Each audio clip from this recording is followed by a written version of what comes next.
Bonjour à tous, donc après avoir vu les Windows, la définition de Windows, du système d'exploitation des fenêtres et de l'arrière-plan du bureau, nous allons nous attarder dans cette vidéo sur la barre des tâches. Donc la barre des tâches ici, c'est cette grande barre qui se trouve en bas de votre écran. Donc comme je l'ai dit précédemment, elle peut très bien se retrouver à gauche ici, de manière verticale, en haut ou à droite.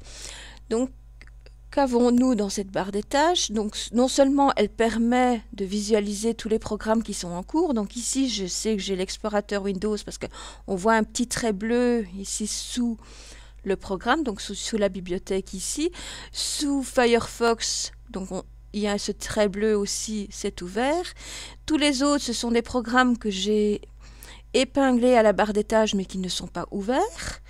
Par contre, ici, c'est mon logiciel qui permet de capturer les vidéos. Et ici, c'est un convertisseur de vidéos. Donc, vous avez ici donc ce qu'on appelle donc ici le menu démarrer, une zone de recherche, Cortana, l'accès aux tâches, puis la zone des icônes. Et puis derrière cette petite barre, vous avez la zone des icônes cachées et la zone de notification.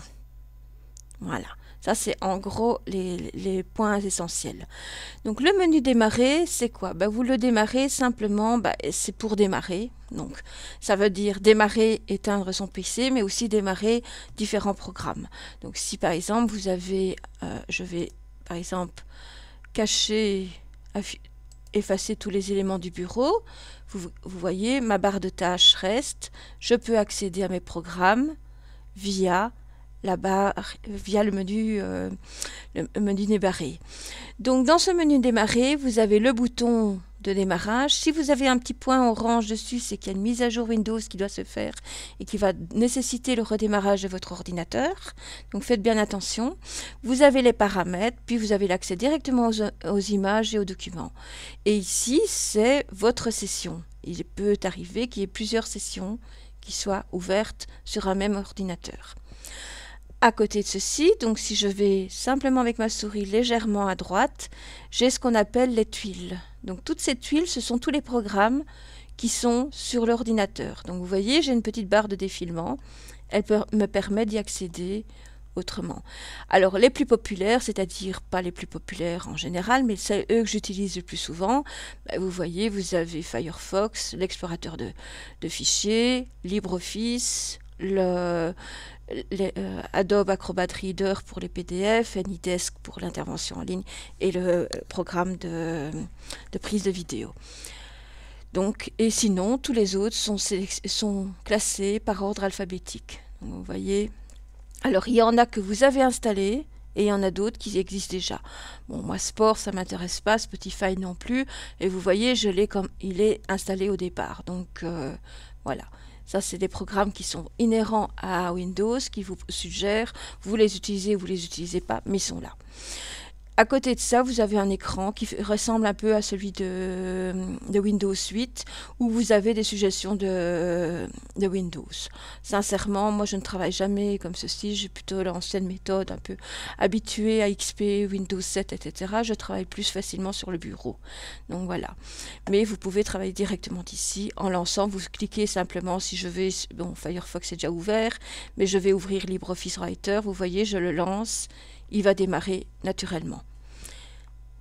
Voilà, vous voyez, il est en train de se lancer et mon bureau est tout propre. Et je vais donc vous présenter la suite. Donc le problème, c'est que ce programme est assez lourd, donc il prend quand même de la place. Ici, on a la barre de recherche. Vous voyez cette petite zone de recherche. Si je tape par exemple, je ne sais pas, téléphonie,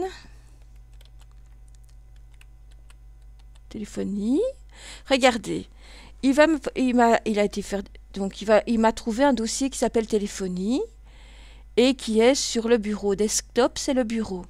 Donc Il va aussi faire des recherches sur le web et il va chercher différentes informations sur le web. Il va aller voir tous les dossiers, tous les documents. Donc, il vous propose. Donc, ici, on est dans la rubrique tout, mais vous pouvez très bien chercher, par exemple, application.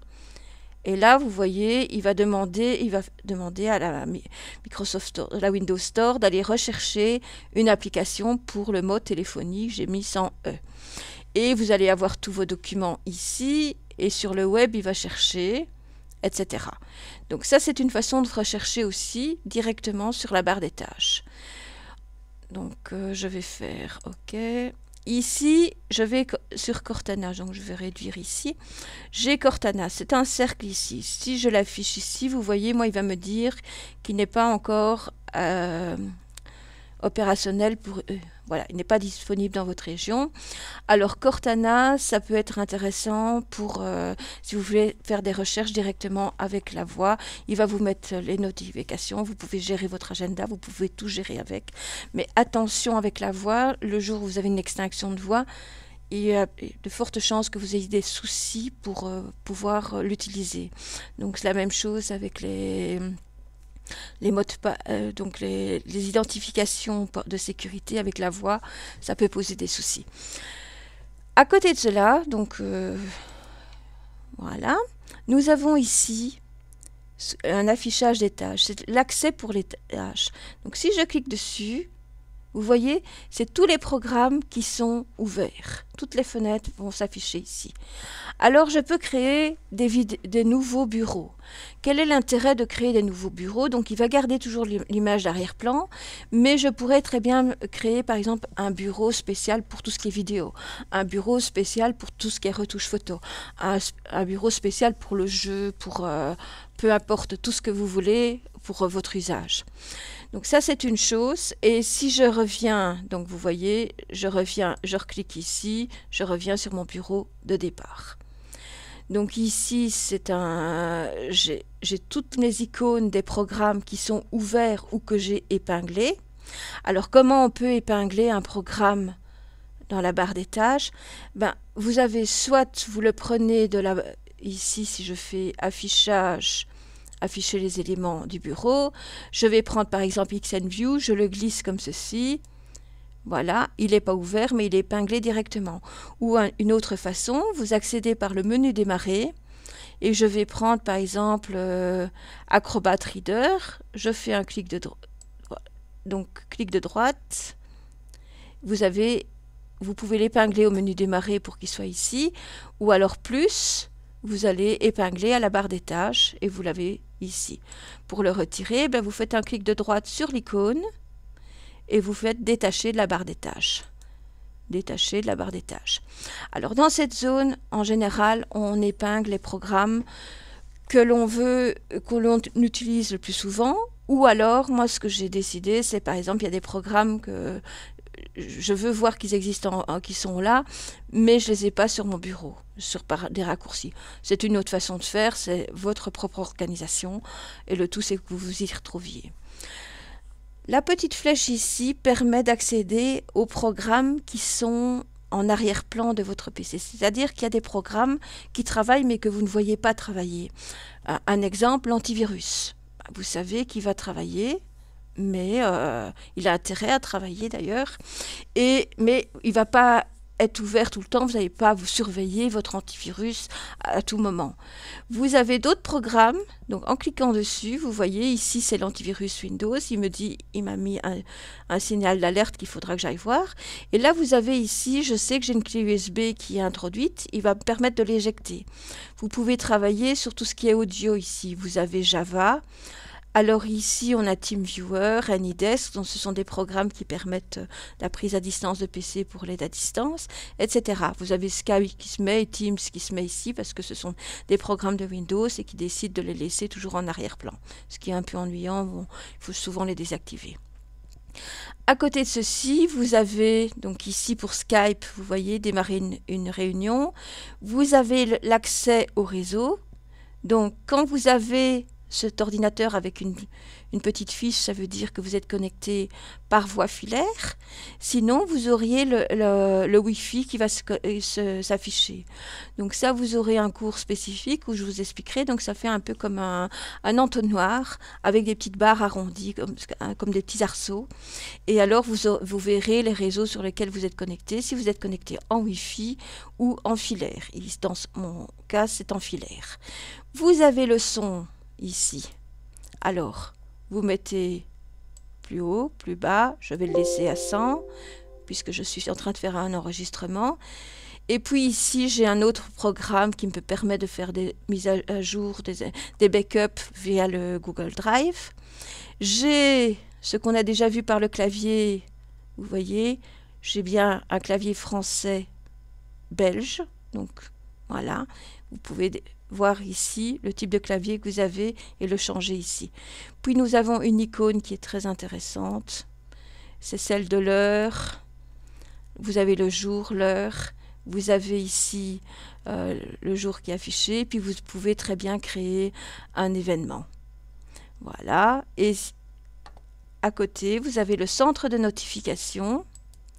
Et vous voyez, moi j'ai demandé qu'il y ait uniquement les alarmes pour vraiment ne pas être embêté parce que sinon vous avez des notifications et vous êtes distrait dans votre travail. Mais ici, vous pouvez, si je le désactive, je vais avoir à nouveau plein de notifications qui vont se mettre. Et une chose très intéressante, à côté du centre de notification, vous avez donc une barre. Vous voyez la barre des tâches, je peux très bien l'augmenter. J'ai le centre de notification qui est ici, puis j'ai une petite barre verticale. Et si je me positionne, donc je vais vous montrer, je suis par exemple sur le traitement de texte, je vais vraiment en bas, tout en bas à droite, et hop, automatiquement, j'accède au bureau. Imaginons donc je vais ici, je vais ouvrir tout ceci, voilà, pop. Donc vous voyez, j'ai plusieurs fenêtres qui sont ouvertes. Et si je dois m'amuser à chaque fois à faire ceci pour accéder au bureau, vous voyez le temps que je perds. Non, pour y accéder directement sans devoir faire ceci. Voilà. Je vais aller... Donc je vais quand même remettre d'autres pour... je vais simplement ici et j'ai l'accès directement au bureau. Alors, pour modifier la position de la barre des tâches. Donc, vous voyez, je peux l'agrandir et rétrécir. Je préfère rétrécir. Vous prenez cette petite flèche vers le haut. Vous faites un clic de droite. Et vous avez paramètres de la barre des tâches. Vous allez aller ici. Et vous allez voir ici, position de la barre des tâches. Mais moi, je vais la mettre en haut, par exemple. Voilà. Et vous voyez, automatiquement, elle se met en haut ici. Donc, vous pouvez la mettre à droite et vous voyez, automatiquement, ça va changer. Bon, moi, par souci, je préfère la mettre en bas, mais bon, ça, c'est une question d'habitude. Et voilà. Donc, c'est à peu près tout ce que je pensais vous dire. Ah oui, ici, pour cette flèche, vous avez aussi différents accès pour... afficher par exemple le bouton application active, le bouton Cortana par exemple, si je le décoche, vous voyez il part. Donc je reviens ici, clic de droite, je vais l'afficher par exemple, mais bon je l'utilise pas donc j'ai pas besoin de l'afficher. Je peux donc afficher les contacts, le bouton espace de travail, tout ça je n'utilise pas en fait. Et le bouton clavier tactile, bon, puisque ici on ne l'a pas vraiment, donc je n'ai pas besoin. Voilà, vous avez l'accès au gestionnaire de tâches, mais ça c'est plus pour des outils plus de techniciens. Et on peut verrouiller la barre des tâches de manière à ne plus la modifier. Ça peut être intéressant si quelqu'un travaille avec votre PC pour ne pas qu'il y ait trop de modifications sur votre barre des tâches ou quoi. Vous pouvez très bien la verrouiller au départ. Voilà, c'est à peu près tout ce que j'avais à dire sur la barre des tâches. Je vous remercie de votre attention et donc à bientôt.